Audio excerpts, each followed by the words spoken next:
Okay, today we're talking about multiplying rational numbers with decimals, our objectives, apply and extend previous understandings of operations to solve problems using addition, subtraction, multiplication, and division of rational numbers. Our language objective, I can use a sticky note to write down the results of multiplying rational numbers based on their signs using an anchor chart. So let's go over our rules real quick. When we're multiplying or dividing, a positive times a positive is going to give us a positive times a negative is a negative, and a negative and a negative is a positive. So when we write that down, if our signs are the same, so when multiplying signs with the same number, your answer will always be positive. When multiplying numbers with different signs, your answer will always be negative.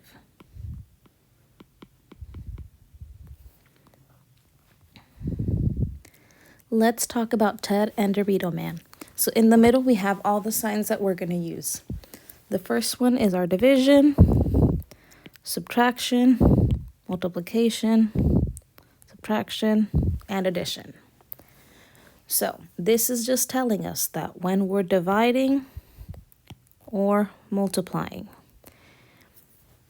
my two signs at the top are always going to give me the sign at the bottom. So two negatives are always going to give me a positive.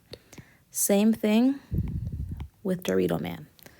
So let's go ahead and work out an example.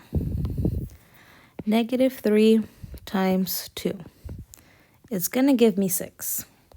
So now I just have to figure out if that's going to be a positive or a negative. My first number here was a negative, so I scratched that out. The next one is a positive, so I scratched that out.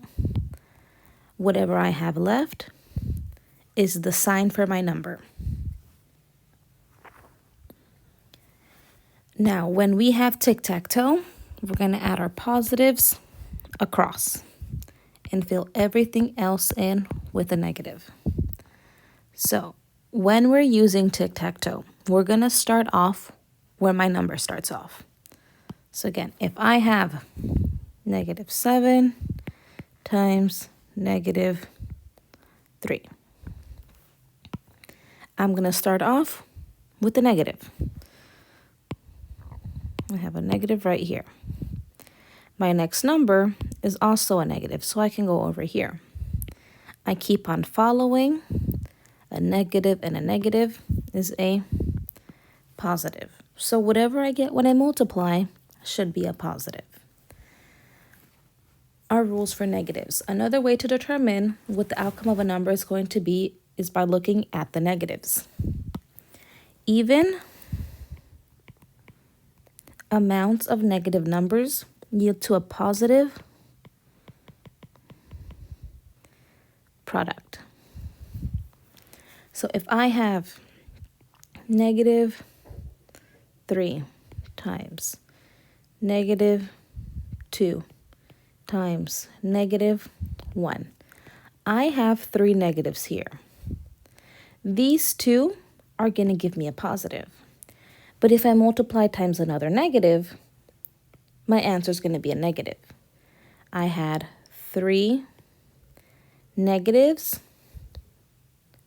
3 is an odd number, so my answer is a negative.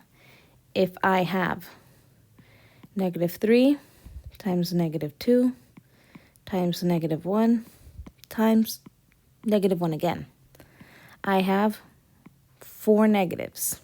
4 is an even number, so my answer is going to be positive.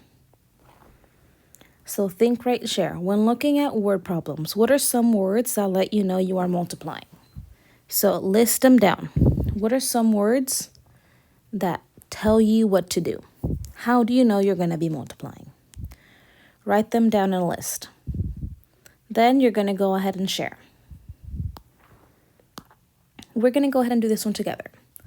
School lunches cost $14.50 per week. About how much would 15.5 weeks of lunches cost? So I'm going to go ahead and look at my important numbers. I'm going to analyze. So 1450, 15.5. Now my important words. Per week, how much, and I'm talking about weeks over here. So I'm going to go ahead and write my numbers down. Times 15.5. When we're multiplying or dividing, we don't need to line up our decimals. We're just going to write our numbers out from right to left. Whatever you get when you multiply, don't forget to move your decimals. 5 times 0, 0. 5 times 5, 25. 5 times 4, 20, plus 2, 22. 5 times 1, 5, plus 2, 7. Add a 0, move on to the next number because I'm moving to the next unit or the next number value. Again, 0, 25, 22, 7. I add 2 more zeros. Now I'm moving to the hundreds place.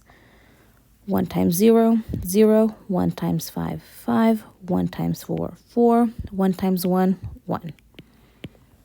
I'm going to go ahead, add,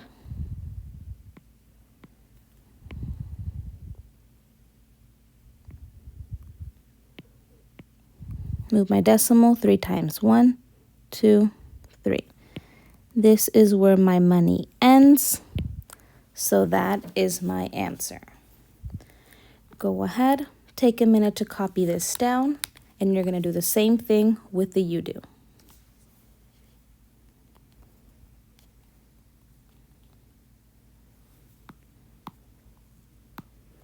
Now, when you're done, you're moving on to your independent practice. So you're going to open up the Google Sheet. You're going to complete the task cards. And then you're going to complete your exit ticket. You have 4 different statements you're going to mark down if that statement is always true, sometimes true, or never true.